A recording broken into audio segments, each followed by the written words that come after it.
Holy crap. Okay, middle of where we're now. There's a foul spinning. The sky is like oh, another transformer open. Another transformer.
On the drawing board at CERN than what is being admitted. Even Adam Barker of Tech Bubble wrote of CERN a while back that with the LHC, CERN are expecting to find other dimensions and open portals to these dimensions. If you have the image of Stargate in your head right now, you're spot on. That's what he said.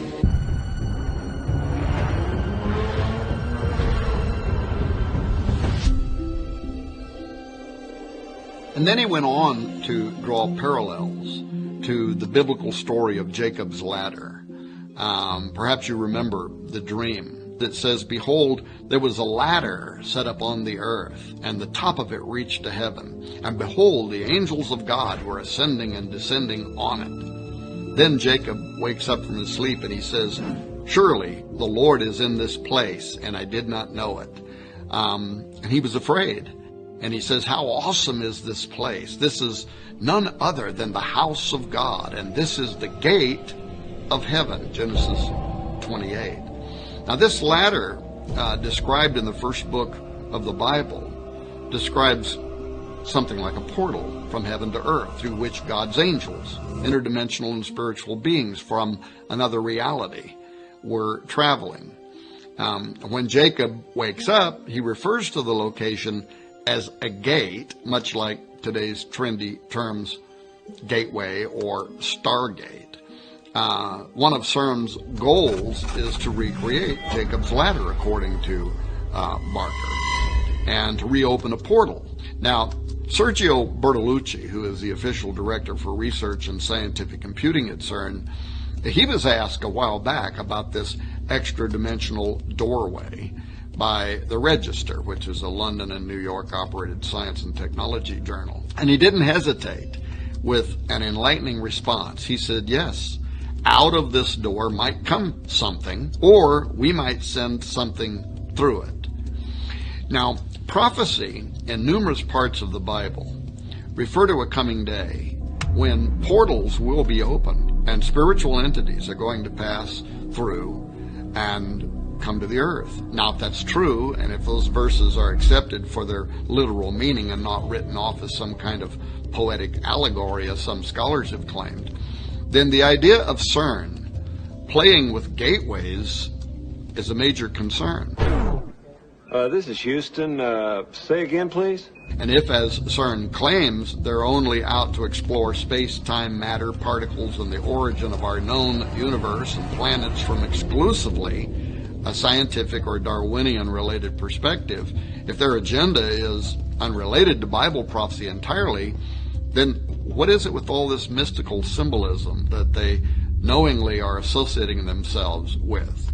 Wouldn't it be more appropriate for them just to proudly display a polished statue of a particle or some artist depiction of the Big Bang instead of the statue of Shiva? For those who have not yet heard about this controversial piece of art that CERN proudly exhibits between buildings 39 and 40 near the main building of their operation, It stands as really the most visible and celebrated imagery behind their work, Shiva. This is the Hindu god of destruction.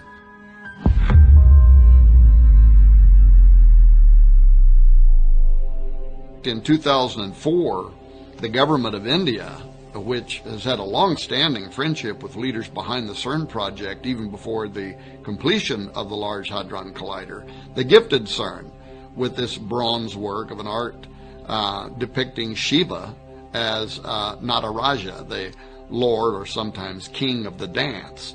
This dance that Shiva performs in the sculpture is the one that provides the source of the creation cycle in Hindu mythology, the preservation of all life in existence and the termination of all life in existence. The Rudra Tandava is a dance that especially displays Shiva's sadistic personality as he rains down the ultimate destruction upon a weary planet.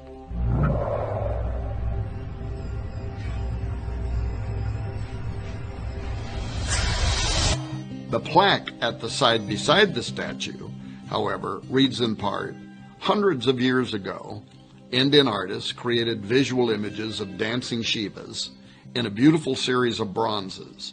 In our time, physicists have used the most advanced technology to portray the patterns of the cosmic dance. The metaphor of the cosmic dance thus unifies ancient mythology, religious art, and modern physics." So right there out in the open for all to see is a direct correlation between the Hindu perception of Shiva hundreds of years ago, which is the concept of destroyer that I explained a moment ago, and our time, unifying, quote, ancient mythology, religious art, and modern physics. Something is going on. You think everything's a conspiracy? Everything is. Additionally, and perhaps even more important, there's a significant section of CERN that is built upon the St. Genus Poili, which is a commune in Ain, a department of France. In Roman times, the St. Genus Poili was called Apaliacum, but the town and a temple were dedicated there in ancient times to Apollyon, the destroyer, the Shiva Horus, if you will. Apollyon is also the angel of the bottomless pit, referred to in Revelation 9:11. And then there is a connection between CERN and the Gothard Base Tunnel, the GBT, which is the world's deepest and longest tunnel system, consisting of two parallel passages, each moving in a single direction on a single track. The GBT passes directly beneath St. Gothard's Pass, a strategic north-south corridor that connects northern and southern Switzerland.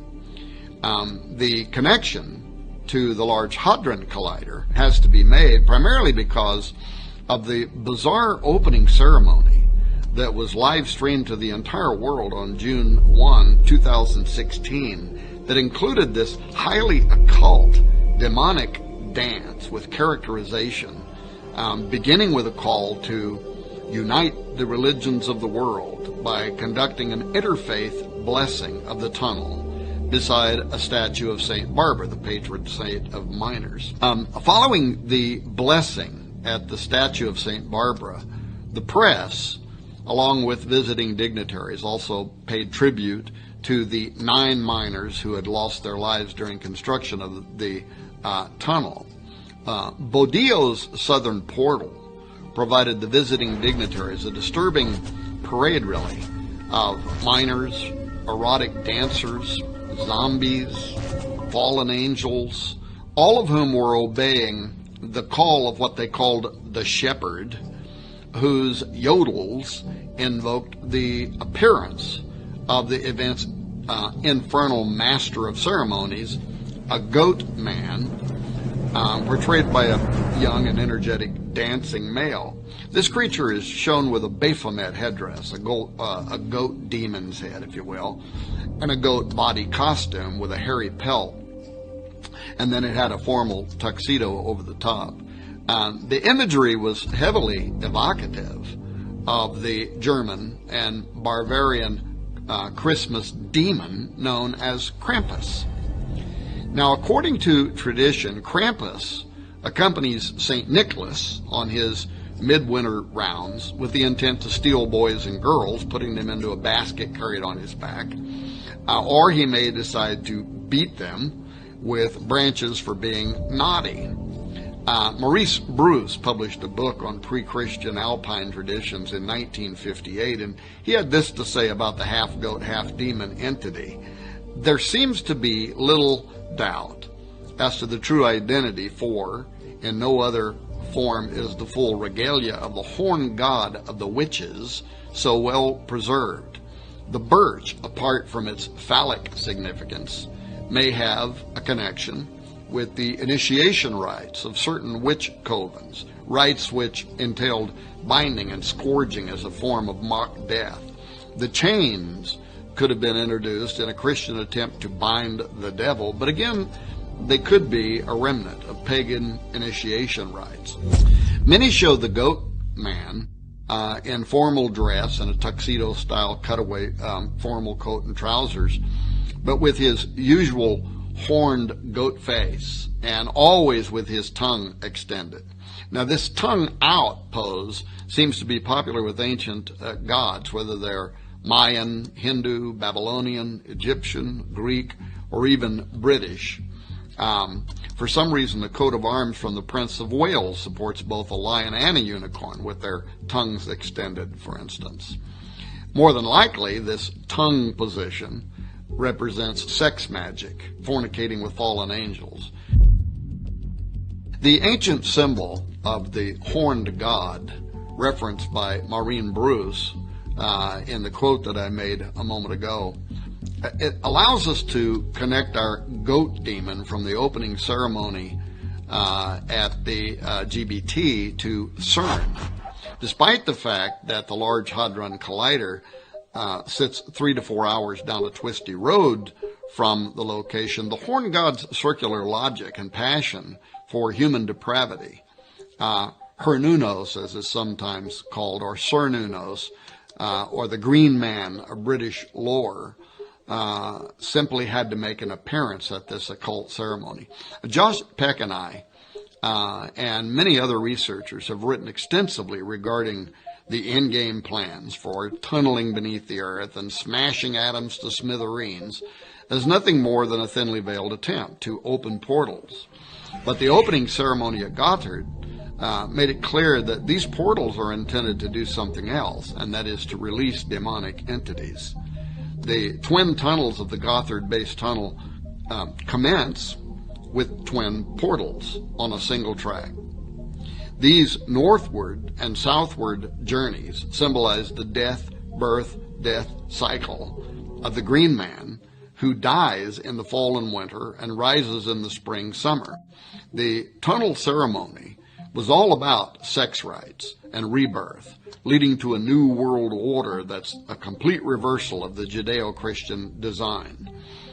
This included the triple goddess and the horned god, along with human sacrifice and a return to pagan worship, all of which lie at the center of this nauseating ritual play, which you can probably still watch on YouTube. Dancers dressed as miners climbed at this rock face, and they dug into the earth, so to speak, to unveil what was beneath the earth, a great machine formed from human arms that rotated and churned into various shapes and design, many of which resembled the Large Hadron Collider at CERN. Once this opening was achieved, the miners stripped off their orange jumpsuit attire and took up arms. That is, they used staves to perform a dance routine that looked like warfare. It was this forensic dance that aroused a giant.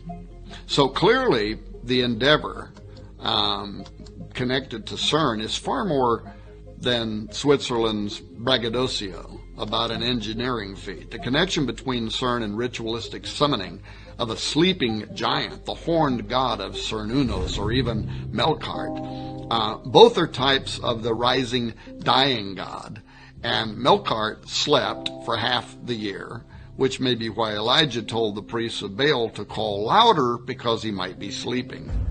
Of course, I can only speculate, but I note the connection between Nimrod, Apollo, and Abaddon, Apollyon at CERN, and the history of the region are all highly curious.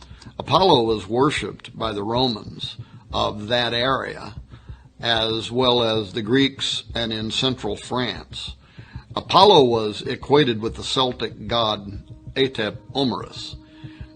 These two characters were combined to create Apollo Atep Omerus, which can be translated as great horseman or possessing a great horse. In the Celtic belief, horses were closely related to the sun.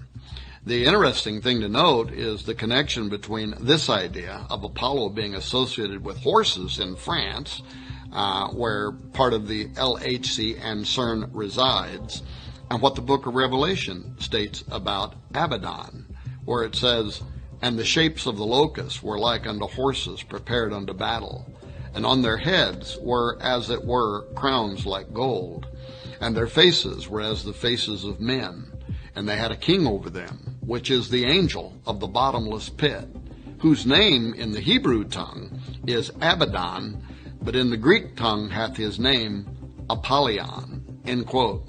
I also note that Revelation chapter 9, after describing how these devil worshippers will be judged during the Great Tribulation period, it ends in verse 21 saying, "Neither repented they of their murders, nor of their sorceries," which is the Greek pharmakia, "nor of their fornication, nor of their thefts." Now, pharmakia is the word that describes the ancient occultic effort to use mind-expanding drugs during rituals in order to open a doorway for making contact with unseen supernatural entities. So, given these descriptions, is it possible that CERN will have something to do with the opening of the bottomless pit described in Revelation 9?